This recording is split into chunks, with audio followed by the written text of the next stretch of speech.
Allez, bienvenue si vous nous rejoignez sur Canal Congo Télévision pour cette nouvelle édition du journal. On commence avec cette information arrivée ce mercredi à Bruxelles, en Belgique. Le président de la République, Félix-Antoine Tshisekedi, a eu un tête-à-tête avec le Premier ministre belge, Alexandre De Croo, sur la coopération bilatérale, le sujet d'intérêt commun, l'association sécuritaire dans l'Est de la RDC aussi, la relation avec l'Union européenne. Le compte rendu avec Gisèle Oliveto. Le président de la République démocratique du Congo, Félix-Antoine Tshisekedi Tshilombo, et le Premier ministre belge Alexandre De Croo ont abordé des questions de coopération bilatérale, des sujets d'intérêt commun, la situation sécuritaire dans l'Est de la République démocratique du Congo. Occasion pour le président de la République de rappeler la position ferme de la RDC concernant cette crise sécuritaire. Des sanctions, c'est la seule chose qui pourra faire reculer ces dictateurs. Paul Kagame a dit le numéro 1 de la RDC. Ce que vous pouvez imaginer, c'est-à-dire des sanctions. Des sanctions. C'est la seule chose qui pourra faire reculer le dictateur Paul Kagame. Le récent protocole d'accord signé entre l'Union européenne et le Rwanda a également été évoqué au cours de cette rencontre. Et je suis content de la position de la Belgique qui se pose aussi des questions sur cet accord. Et nous pensons que cette position est très intelligente parce qu'elle va même dans le sens de dire on doit alors, si accord il y a, prendre soin de vérifier la traçabilité et donc la provenance de ces minerais. Nous sommes certains que ce sont des minerais volés à la République démocratique du Congo et il n'est pas question pour nous que cet accord puisse passer ici. Pour sa part, le Premier ministre belge Alexandre De Croo a condamné toute ingérence extérieure en RDC avant de souhaiter une bonne chance au président Félix Tshisekedi pour les défis qu'il attend pour son nouveau mandat. En dehors de ce tête-à-tête, le président Félix Tshisekedi Tshilombo et son hôte ont tenu une séance de travail avec leurs délégations respectives. Dialogue direct entre le président de la République Félix-Antoine Tshisekedi et le Rwandais Paul Kagame. L'accord de principe donné par le chef de l'État en Angola est donc salué par l'acteur politique Hussein, cadre de l'Alliance des nationalistes congolais ANC. Cependant, souhaite-t-il que la CPI lance un mandat d'arrêt international contre Paul Kagame et des sanctions contre le Rwanda sur le plan diplomatique et économique. Je vous propose de suivre au micro de notre correspondant Joël Kamabou. La position du chef de l'État, Félix-Antoine Tshisekedi Tshilombo, a toujours été de ne pas négocier ou dialoguer avec les M23, estimant qu'il faut les faire peut-être parler avec M. Kagame qui est instigateur. Et je pense qu'il y a un pas déjà dans ce sens-là avec la médiation qui est en train d'être faite. Et que donc nous pensons que ça sera une belle occasion, s'il y en a, au moins, si les conditions sont remplies, pour que M. Kagame puisse dire face du monde pourquoi il est en train de s'acharner contre le Congo, contre les Congolais, parrainant les M23. Et il est vrai que nous le savons, M23 n'est pas seulement le Rwanda. C'est un arbre qui cache la forêt. Il y a d'autres puissances qui sont en train de soutenir, mais comme c'est Kagame qui se met au devant, nous allons découvrir toutes les mains noires qui sont derrière cette histoire. Et je pense et je souhaite que ça ne soit pas question d'amener jusqu'à ce qu'elle dise que les M23 ou soit intégrés au sein de notre armée ou au sein des décisions politiques. Parce que vous savez, pour nous, à l'ANC, nous avons toujours combattu deux fléaux qui frappent la République démocratique du Congo. Le premier fléau, c'est cette infiltration, c'est des institutions. Deuxième fléau, c'est relative à la terre congolaise qui semble être possédée sans respect des normes. Alors, pour nous, nous estimons que s'il y en aura cette rencontre, que ce soit dans le sens de savoir et de peser sur ce monsieur Kagame pour qu'il retire sa troupe. Je pense que c'est aussi le volet diplomatique des chefs de l'État parce qu'il est en train de contacter aussi des grandes puissances pour qu'elles voient comment faire en sorte que Kagame puisse retirer sa troupe. Mais ça, c'est un aspect purement politique. Nous aurions voulu aussi que l'appareil judiciaire international soit actionné. Parce qu'aujourd'hui, nul n'ignore que nous sommes agressés. La République démocratique du Congo est agressée. Et juridiquement, nous aurions voulu que les conséquences de l'agression soient tirées. C'est-à-dire que les États du système des Nations Unies se liguent derrière la RDC pour frapper l'agresseur qui est le Rwanda. Ça, c'est de 1. De 2, il faudra que parce que M.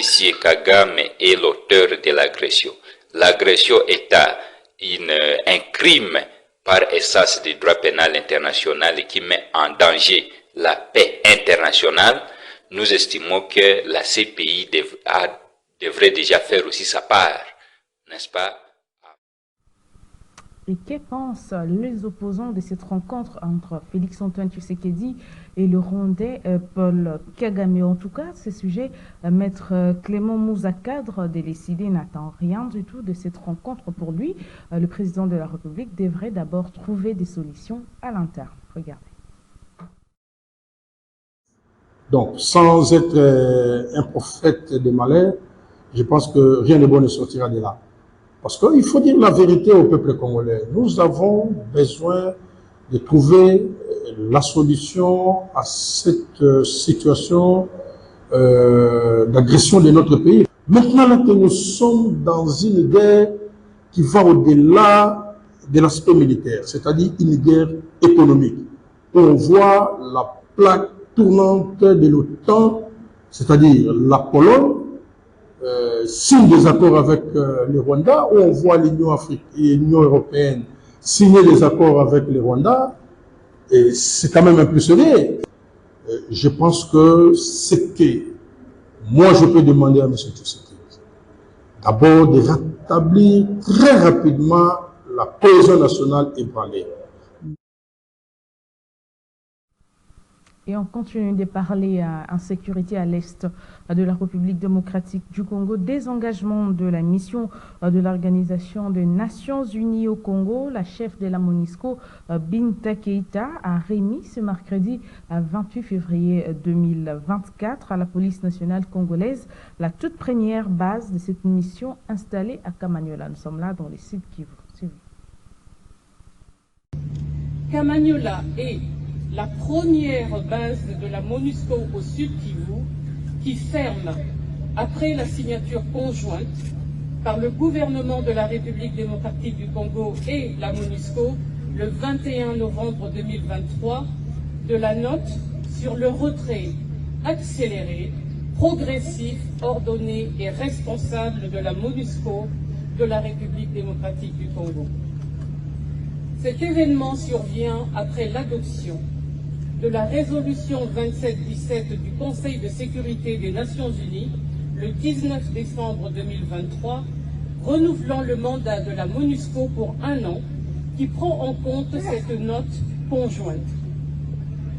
Le Conseil de sécurité demande à la MONUSCO de retirer sa composante en uniforme du Sud Kivu au 30 avril 2024 et de transférer ses tâches au gouvernement en mettant un accent particulier sur la protection des civils.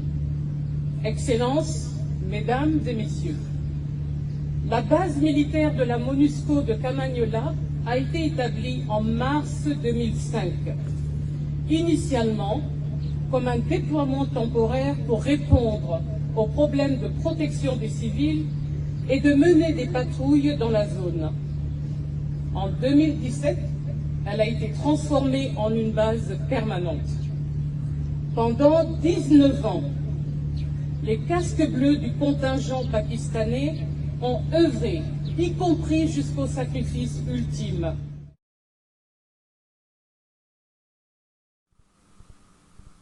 Restons toujours à l'est de la RDC avec l'agression de la RDC par le Rwanda. Omer Kamba, cofondateur et pionnier de l'UDPS, appelle donc le chef de l'État à prendre en compte les acteurs visibles et invisibles. Regarde. Nous devrions prendre en considération tous ces acteurs visibles et invisibles.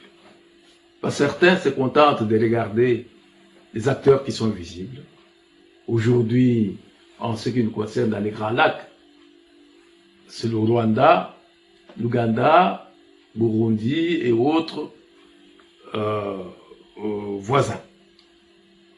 Mais ceux qui sont derrière eux semblent passer inaperçus.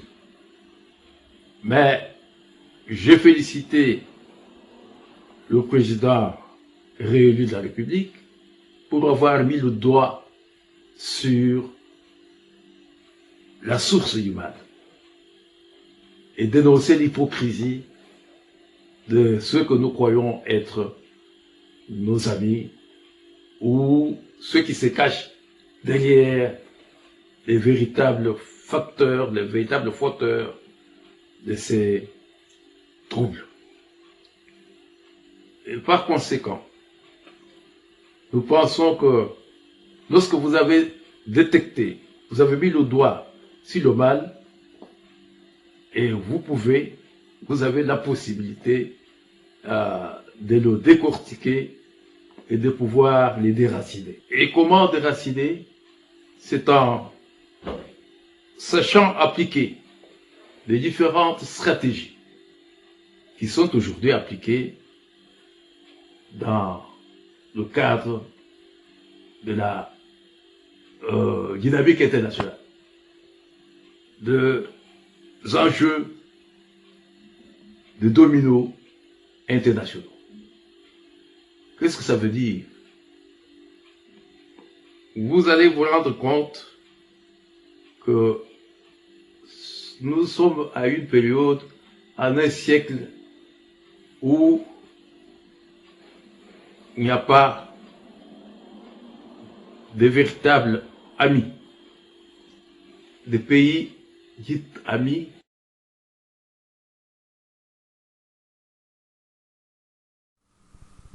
Tout à fait autre chose. À présent, à l'organe délibérant des Kinshasa, les élus provinciaux ont donc procédé ce mercredi 28 février 2024 à l'examen et adoption de projets de résolution portant création et organisation ainsi que fonctionnement de la commission spéciale chargée de la vérification de dossiers pour la coopération par l'Assemblée plénière. Maxime Akabou. C'est une première plénière après la validation des pouvoirs des élus de la ville de Kinshasa. Elle a eu lieu ce mercredi 28 février 2024. Cette plénière a été consacrée à l'examen et adoption du projet de résolution portant création, organisation et fonctionnement de la commission spéciale chargée de la vérification des dossiers de chefs coutumiers désignés pour la cooptation par l'Assemblée plénière. Après l'adoption de l'ordre du jour en présence des 26 élus provinciaux, une commission est mise en place pour vérifier les dossiers de chefs coutumiers avant leur cooptation. Les élus provinciaux qui font partie de la commission ont donné leur point de vue. Je crois qu'après avoir franchi la première étape par le bureau provisoire, aujourd'hui il était cette question-là, le travail a été fait, vous êtes sans ignorer tout ce qui s'est passé ici. Je crois que d'ici demain, après-demain, vous serez fixé sur les membres faisant partie de cette commission. La durée du travail est 2 mois. On doit faire tout de sorte que nous puissions respecter les délais. Pour étudier le dossier du chef coutumier, pour coopter bango parce que vous voyez bien que l'Assemblée est composée de 48 députés. Il y a 44 qui sont élus et 4 sont cooptés. Alors, bawana bazali copté pour côté en assemblée, sengeli ko étudier dans nos dossiers na bango. Notons que la durée du travail de cette commission n'a qu'un jour pour passer à l'étape de la cooptation. Et on retourne en province à Urumu. Nous sommes là dans la province des Lituri. Notre correspondant nous fait part de la mise en place d'un comité territorial de la résolution 1325 du Conseil de sécurité des Nations Unies sur la femme, la paix et la sécurité. Regardez. Cette activité s'inscrit dans le cadre du projet appuyé à la promotion d'une gouvernance sécuritaire, exclusive et participative dans les territoires de Djougou et Irumu en province de l'Ituri. Pour le délégué de la division JAR de l'Ituri, cette équipe a une mission très importante dans la lutte contre les abus faits aux femmes et promet d'être à côté de ces communautés pour l'accompagnement. Jean-Marc Mazou. Mesdames et messieurs, aujourd'hui c'est un grand jour parce que vous avez déjà votre comité territorial de la résolution 1325. Comme nous l'avons dit ici, c'est le travail qui commence. Ce comité qui va travailler sur les questions essentielles de la résolution 1325 qui traite femmes, paix et sécurité. Ce comité va nous aider à analyser toutes les questions de participation des femmes aux instances de prise de décision, questions de prévention en ce qui concerne les droits des femmes, la protection, mais aussi l'autonomisation de la femme. Je sais que tout au début, ça sera un peu très compliqué pour vous, mais avec le temps, ça va aller. Nous encourageons notre service ici au niveau local qui va assumer ce secrétariat. Je pense aussi que nous serons proches de vous au niveau du secrétariat provincial. Nous allons vous accompagner. Voilà une occasion pour nous de réitérer notre disponibilité, la disponibilité de la division genre, famille et enfants, de pouvoir accompagner les territoires d'Irumu que nous considérons comme un territoire pilote. Nous allons vous accompagner, nous allons mobiliser les partenaires, les autres acteurs pour que ce comité ici soit un outil de changement pour améliorer tant soit peu les questions des femmes, surtout à ce qui concerne l'agenda femmes, paix et sécurité. Prenant la parole au nom de l'administrateur militaire du territoire de Irumu qui a mission de service, le chef de bureau de l'intérieur a exhorté les membres des communautés à lutter pour l'intégration de la femme dans les secteurs de la gouvernance sécuritaire. James Takirabo. Aujourd'hui, le comité de pilotage territorial de la résolution 1325 du Conseil de sécurité des Nations Unies sur les femmes, la paix et la sécurité vient d'être installé en territoire d'Irumu en exécution de l'arrêté provincial numéro 005/Progou/2024 du 12 février 2024. À cet effet, je demande aux membres de ce comité à intégrer les femmes dans les structures de gouvernance sécuritaire locale et à répondre à leurs besoins spécifiques en matière de sécurité. C'est par ces mots que je déclare clos l'atelier de ce jour. Je vous remercie. Et on reste toujours en province. On quitte Ituri pour Ruchanga. Nous sommes là dans le Nord Kivu. Le notable Aimé Mukianda Mbusa dénonce l'exploitation de minerais congolais par des rebelles M23 RDF avec la complicité de certains jeunes compatriotes Wazalendo à Ruboya dans le territoire des Massissi. Je vous propose de le suivre au micro de notre correspondant Joël Kamabou une fois de plus. Certains jeunes patriotes du Wazalendo sont à connivence avec le rebelle du M23 RDF dans le trafic de minerais congolais dans les territoires des Massissi, dans les sites miniers de Rubaya, alors que cette zone est contrôlée par ces jeunes patriotes. Cette alerte a été donnée par Ememu Kanapoussa, notable de Rutshuru, qui est très choqué par cette exploitation de minerais congolais par les terroristes du M23 RDF qui ont installé leur marché pirate du Kolta à Mouchaki, à une dizaine de kilomètres de Rubaya. Ememu Kanapoussa appelle le jeune patriote du Wazalendo, disait l'esprit du patriotisme pour barrer la route au trafic illégal de richesses congolais. Ememu Kanda. Depuis au moins un mois, il s'observe le trafic illicite de nos minerais congolais, principalement les coltas. Ce colta est produit dans les sites miniers de Rubaya. Chose drôle, nous regrettons de voir Rubaya est sous contrôle des Wazalendo, mais il y a certains Wazalendo de Rubaya qui facilite ce trafic de ces minerais vers les zones qui sont contrôlées par les M23 qui sont à Mouchaki, où ils ont érigé des comptoirs. Dit-on qu'un kilo de colta s'achète là à $70 et acheminé au Rwanda et en Ouganda via Bunagana et Kibumba. Nous demandons aux Wazalendo qui sont à Mouchaki de voir comment gagner la confiance de tous les Congolais. À laisser immédiatement cette manière de faire vu que quand les Wazalendo commencent à collaborer avec les terroristes du M23, que les Wazalendo de Rubaya risqueraient d'abuser tous les noms des Wazalendo. Pourtant, les Wazalendo ont gagné la confiance de tous les peuples congolais, vu les efforts que vous menez, qui aujourd'hui reste l'espoir pour que l'ennemi ne puisse pas progresser. Et on parle religion dans cette édition du journal. Le président et évêque général est responsable légal des églises de réveil du Congo, les pasteurs de Israël Kamba, à travers une lettre déposée au ministère de la Justice et garde de Sceaux déposé pour de raisons personnelles sa démission en tant que président, évêque général et représentant légal. Autre précision dans cet élément signé Nancy Leka. L'Église de réveil du Congo ERC traverse une période sombre de son histoire. Son président et évêque général et représentant légal des églises de réveil au Congo, le pasteur Dodo Israël Kamba a déposé mardi 27 février 2024 sa lettre de démission auprès du ministère de la Justice et garde de Sceaux.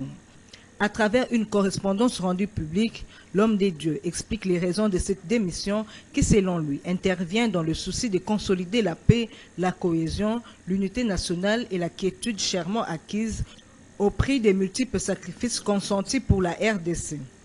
En tant que leader, père de famille et homme des dieux, cet abandon de la gestion de l'église de réveil au Congo s'inscrit dans le cadre des raisons personnelles, a-t-il dit.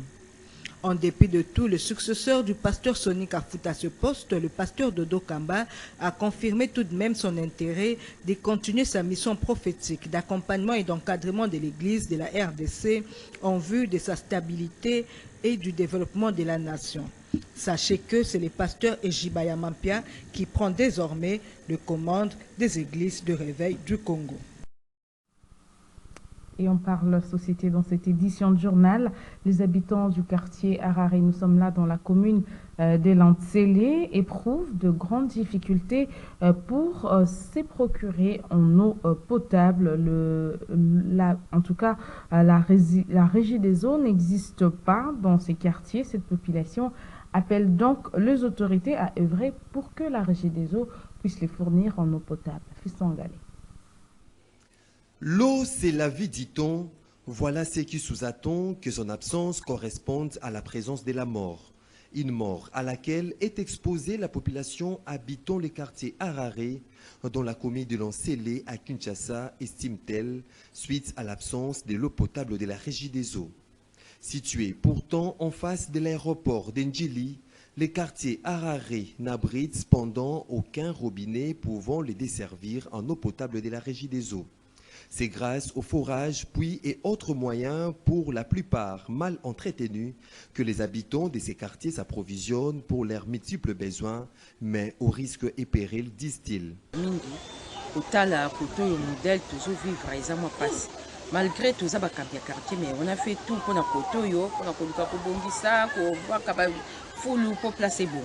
Mais ça capacité moi pour ça bilangezate ba maman moi bato kama ezate parce que les amabe donc tout ça na moyen kutu ya ko vivre koto malamu ezate donc yango to meka un peu biso population ko sensibiliser bango boya na basaki tout ça bo poto luka ko bongisa ne fils que to zwa tanzela ya ko leka pona ko kitana se koto kapé mai na se bo ezamwa pasi po ba pompi koto ezate.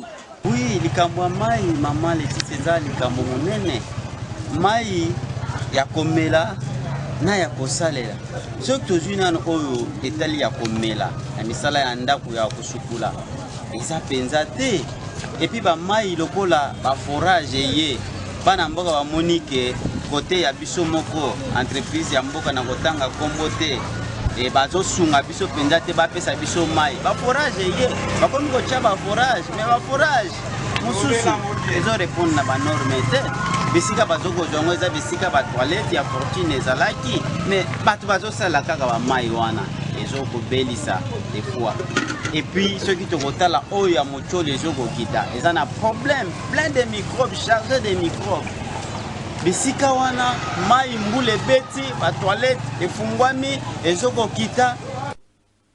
Ces cris de détresse est un appel pressant aux gouvernants de songer à cette population en leur fournissant de l'eau potable de la régie des eaux. Et pour finir, parlons de la vente des aliments préparés dans la cour des écoles, notamment les spaghettis, les shawarma, les beignets, galettes, charcuteries et autres devenus à la mode.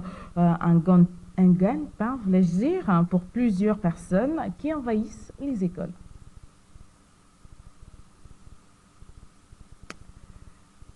On va bien évidemment y revenir avec cet élément dans nos prochaines éditions. Ça n'est donc fini pour cette grande édition du journal sur Canal Congo Télévision. Un grand merci à vous de nous avoir suivis de partout. Merci également à Olivier Longwango et à Fiston Atunga pour la réalisation. Je vous dis au revoir et au plaisir de vous retrouver très prochainement.